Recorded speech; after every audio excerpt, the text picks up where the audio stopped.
बिस्मिल्लाहिर्रहमानिर्रहीम अस्सलाम वालेकुम। देखो कहंदे जी अंब पाल लिया तो पुत्त पाल लिया, मतलब उन्ने पुत्त ते भी नहीं निगहदाश्त हुंदी जिन्नी अंब ते हुंदी है। ते बागबान वही कामयाब आ जिहड़ा इनू मतलब गाहे बगाहे देखदा रहेगा कि हुण इनू किस चीज़ की जरूरत आ। हुण तुसीं सामने देख रहे हैं कि फार्मर जिहड़ा वा वो बड़े आबो ताब नाल लगा होया वा, ढांगी उहदे कोल फड़ी हुई आ ਤੇ ਉੱਤੇ ਉਹਨਾਂ ਨੇ ਕੋਈ ਜਿਹੜੀ ਚੀਜ਼ ਉਹ ਉੱਤੇ ਫੇਰਦੇ ਪਏ ਆ ਉਹ ਵੀ ਪੁੱਛਦੇ ਇਹਨਾਂ ਦਿਨਾਂ 'ਚ ਅੰਬ ਤਾਂ ਨਹੀਂ ਲੱਗੇ। ਇੰਜ ਮਾਲੂਮ ਹੁੰਦਾ ਜਿਵੇਂ ਉੱਤੋਂ ਅੰਬ ਲਾ ਰਹੇ ਹੁੰਦੇ ਆ, ਮੇ ਵੀ ਹੋ ਸਕਦਾ ਵਾ, ਲੇਕਿਨ ਨਜ਼ਦੀਕੋਂ ਦੇਖੀਏ ਤੇ ਮਾਲੂਮ ਹੁੰਦਾ ਵੀ ਅੰਬ ਤਾਂ ਪੌਦੇ ਨਾਲ ਨਹੀਂ ਲੱਗੇ, ਕੁਛ ਹੋਰ ਕੰਮ ਕਰ ਰਹੇ ਆ। ਤੇ ਦੇਖਦੇ ਆ ਕਿ ਕੀ ਕਰ ਰਹੇ ਆ, ਡੀਪਲੀ ਵਿਖਾ ਵੀ ਦਿੰਦੇ ਆ ਤੁਹਾਨੂੰ। ਬੁਲਾਉਂਗਾ ਨਾ ਮੈਂ ਤੁਹਾਡੇ ਨਾਲ काम करेगा। ठीक है।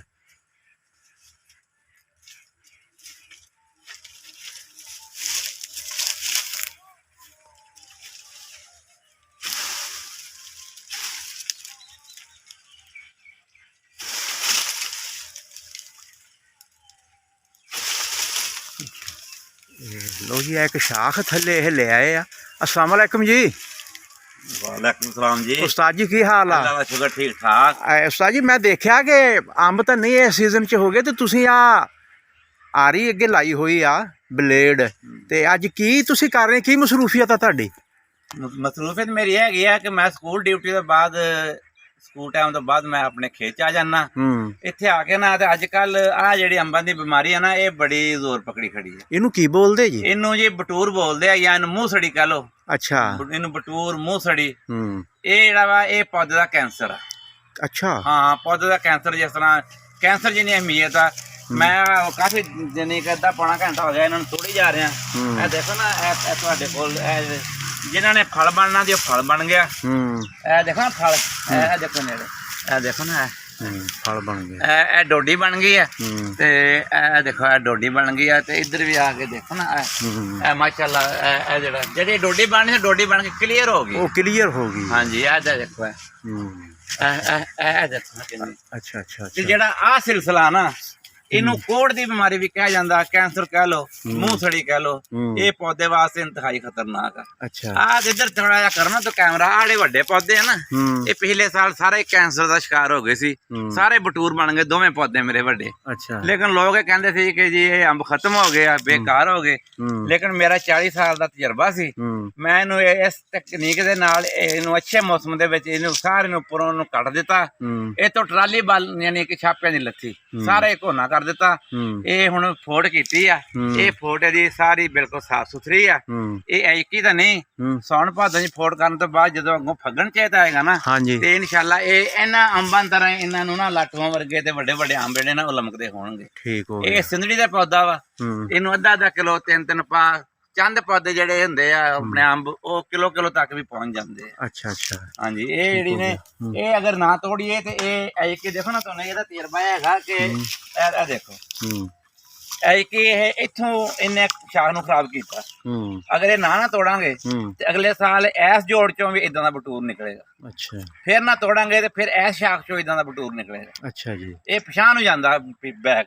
इस करके असीं मैं इनू इत्थों भी इदां तोड़ सकदा सी, इदां भी आ शाख बचा लीजिए, लेकिन नहीं इहदे असरात इत्थों तक और इस तो बाद इत्थों तक इनू मैं पिछों कटिया। अच्छा पिछों कटिया, 2 फुट पिछों कटिया ताकि आ देखो ना आ देखो मर्ज ए बीमारी है आ जेहड़ी इनू मैं पिछों ला के तां कटिया कि इहदी जड़ ही खत्म हो जाए।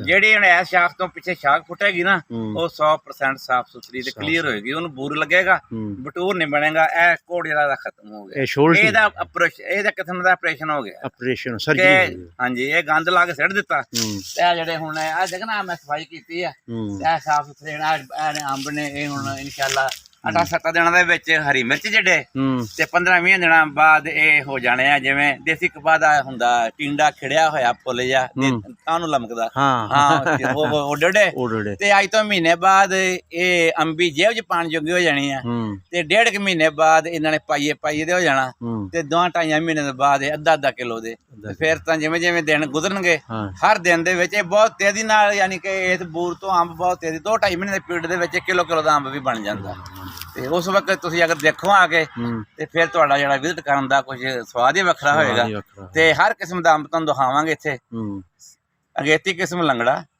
ਸਿੰਧੜੀ ਉਸ ਤੋਂ ਬਾਅਦ ਅਨਵਰਟੋਰ ਦਸਹਿਰੀ ਉਸ ਤੋਂ ਬਾਅਦ ਨਵਾਬਪੁਰੀ ਚੌਂਸਾ ਜਿਹਦਾ ਕਿਆ ਹੀ ਬਾਤ ਫਿਰ ਲਾਲ ਬਾਦਸ਼ਾਹ ਫਿਰ ਸਭ ਤੋਂ ਆਖਰੀ ਕੁਆਲਿਟੀ ਹੈਗੀ ਆ ਫਜਰੀ ਦੀ ਉਹ ਐਂਡ ਤੇ ਜਾ ਕੇ ਉਹ ਫਜਰੀ ਤਿਆਰ ਹੁੰਦਾ ਤੇ ਸੀਜ਼ਨ ਜੇ 2-2.5-3 ਮਹੀਨੇ ਫਿਰ ਬਾਗਬਾਨ ਦਾ ਸੀਜ਼ਨ ਲੱਗ ਜਾਂਦਾ ਉਹ ਇਹ ਸਾਰਾ ਮਰਹਲਾ ਜਿਹੜਾ ਅਗਰ ਇਹ ਜਿਹੜੀ ਸਫਾਈ ਕਰਨੀ ਆ ਇੰਨੀ ਜ਼ਰੂਰੀ ਆ ਕਿ ਇਹ ਤੋਂ ਬਗੈਰ ਬੂਟਾ ਬੇਕਾਰ ਮਤਲਬ ਇਹਨਾਂ ਦਿਨਾਂ ਦੇ ਵਿੱਚ ਬਾਗਬਾਨ ਆਪਦੀ ਸਫਾਈ ਕਰ ਲੈਣ ਦੇਖੋ ਨਾ ਹੁਣ ਤੁਸੀਂ ਦੇਖੋ ਕਿ ਜਿਹੜਾ ਆ ਦੇਖੋ ਨਜ਼ਰ ਆ ਰਿਹਾ ਨਾ ਆ ਦੇਖੋ ਜਿਹੜੀ ਅੰਬੀ ਦੀ ਸ਼ਕਲ ਬਣਨੀ ਸੀ ਉਹ ਅੰਬੀ ਬਣ ਗਈ ਹੈ ਤੇ ਜਿਹੜਾ ਬਟੂਰ ਬਣਨਾ ਸੀ ਉਹ ਬਟੂਰ ਬਣ ਗਿਆ ਕਲੀਅਰ ਹੋ ਗਿਆ ਅਗਰ ਅਸੀਂ ਇਹਨੂੰ 10 ਦਿਨ ਹੋਰ ਲੇਟ ਕਰਤਾ ਤੇ ਜਿਹੜਾ ਬਟੂਰ ਆ ਉਹਨੇ ਵੀ ਥੱਲੇ ਯਾਨੀ ਡਿੱਗ ਪੈਣਾ ਵਾ ਸੁੱਕ ਕੇ ਝੜ ਕੇ ਫਿਰ ਸਾਨੂੰ ਸ਼ਨਾਖਤ ਨਹੀਂ ਹੋਣੀ ਕਿ ਇਹ ਯਾਰ ਬਟੂਰ ਕਿੱਥੇ ਲੱਗਾ ਸੀ ਅਸੀਂ ਟਾਹਣੀ ਭੁੱਲ ਜਾਣੀ ਹੈ ਹੁਣ ਇਹ ਹਰਾ ਵਾ ਆਪਣੀ ਪੂਰੀ ਜੋਬਨ ਚ ਗਰੋਥ ਚ ਹੁਣ ਸਾਨੂੰ ਪਤਾ ਲੱਗਦਾ ਕਿ ਇਹ ਬਟੂਰ ਦੀ ਟਾਹਣੀ ਆ ਉਹਨੂੰ ਕੱਟ ਕੇ ਥੱਲੇ ਛੱਡ ਦਿੰਨੇ ਆ ਅਗਰ 15-20 ਦਿਨ ਲੇਟ ਹੋ ਗਏ ਉਹ ਬਟੂਰ ਜਿਹੜਾ ਸੁੱਕ ਕੇ ਤੇ ਝਾਂਬੜੀ ਜੀ ਬਣ ਜਾਏਗੀ ਸਾਨੂੰ ਪਤਾ ਨਹੀਂ ਲੱਗਣਾ ਯਾਰ ਇਹ ਅੰਬ ਦੀ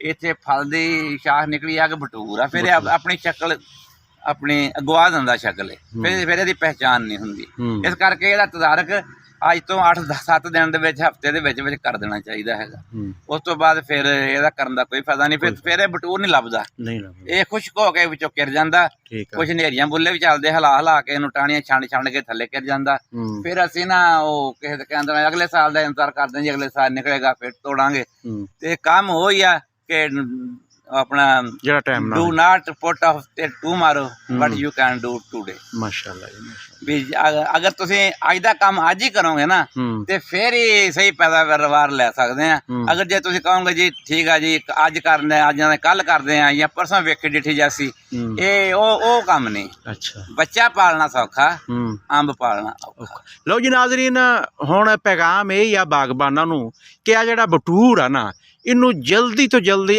ਅੱਜ ਦਾ ਕੰਮ ਕੱਲ੍ਹ ਤੇ ਨਹੀਂ ਲਿਜਾਣਾ ਇਹਨੂੰ ਅੱਜ ਹੀ ਕੱਟਣਾ ਵਾ ਤੇ ਵੀਡੀਓ ਨੂੰ ਤੁਸੀਂ ਦੇਖ ਲਓ ਕਿ ਕਿੱਦਾਂ ਆਰੀ ਉੱਤੇ ਲੱਗੀ ਹੋਈ ਆ ਦੇਖ ਲਓ ਇੱਦਾਂ ਦੀ ਆਰੀ ਲੈ ਲੈਣੀ ਆ ਕੋਈ ਜ਼ਿਆਦਾ ਤੁਹਾਡਾ ਕੋਈ 100 ਰੁਪਏ ਦੀ ਆ ਜਾਏਗੀ ਇਹ 150 ਦੀ ਆ ਜਾਏਗੀ ਇਹ ਇੱਦਾਂ ਦਾ ਵਾਂਸ ਲੈਣਾ ਤੁਸੀਂ ਵਾਂਸ ਲੈ ਕੇ ਤੇ ਜਲਦੀ ਦੇ ਨਾਲ ਬਟੂਰ ਖ਼ਤਮ ਕਰ ਦਿਓ ਔਰ ਇਹ ਵੀ ਗੱਲ ਸੁਣ ਲਓ ਕਿ ਇਨਸ਼ਾਅੱਲਾ ਅੱਲਾ ਦੇ ਫਜ਼ਲੋ ਕਰਮ ਨਾਲ ਅੰਬ ਦੀ ਮਾਲੂਮਾਤ ਹਰ ਤਰ੍ਹਾਂ ਦੀ ਤੁਹਾਨੂੰ ਦਿਆਂਗੇ ਤੇ ਆ ਇੱਕ ਦਫਾ ਉਸਤਾਦ ਫਿਰ ਗੱਲ ਕਰਨਾ ਚਾਹੁੰਦੇ ਆ ਮਜ਼ੀਦ ਕੁਝ ਦੱਸਣਾ ਚਾਹੁੰਦੇ ਆ ਇਹ ਵੀ ਸੁਣ ਲਓ ਅੱਛਾ ਇਹਦਾ ਬਟੂਰ ਆ ਨਾ ਇਹਦਾ ਨੁਕਸਾਨ ਕੀ ਆ ਨੁਕਸਾਨ ਹੈਗਾ ਅਗਰ ਅਸੀਂ ਇਹਨੂੰ ਨਾ ਤੋੜਾਂਗੇ ਇਹਦੇ ਵਿੱਚ ਮੱਖੀ ਪੈਦਾ ਹੋ ਕੇ ਤੇ ਇਹਦੇ ਚ ਬਿਮਾਰੀ ਦਾ ਇਜ਼ਾਫਾ ਹੁੰਦਾ ਸੁੰਡੀ ਪੈਦਾ ਹੋ ਜਾਂਦੀ ਹੈ ਮੱਖੀ ਪੈਦਾ ਹੋ ਜਾਂਦੀ ਹੈ ਜੀ ਉਹ ਜਿਹੜੀ ਮੱਖੀ ਵਾ ਉਹ ਇਹਦੇ ਚ ਪ੍ਰਵਾਨ ਚੜ੍ਹ ਜਾਂਦੀ ਹੈ ਇਹਦੇ ਬਟੂਰ ਹੋਰ ਮੋਟਾ ਹੋਣਾ ਭਾਰਾ ਹੋਣਾ ਛੱਜਾ ਭਾਰਾ ਹੋ ਜਾਣਾ ਵਾ ਇਹ 5-5 ਕਿਲੋ 4-4 ਕਿਲੋ 2-2 ਕਿਲੋ ਦਾ ਛੱਜਾ ਬਣ ਜਾਣਾ ਫਿਰ ਇਹ ਇੱਥੋਂ ਮੱਖੀ ਉੱਡਦੀ ਆ ਇੱਥੋਂ ਪਰਵਾਨਾ ਉੱਡ ਕੇ ਤੇ ਫਿਰ ਇੱਥੇ ਜਾ ਕੇ ਇਹਨੂੰ ਡੰਗ ਮਾਰਦਾ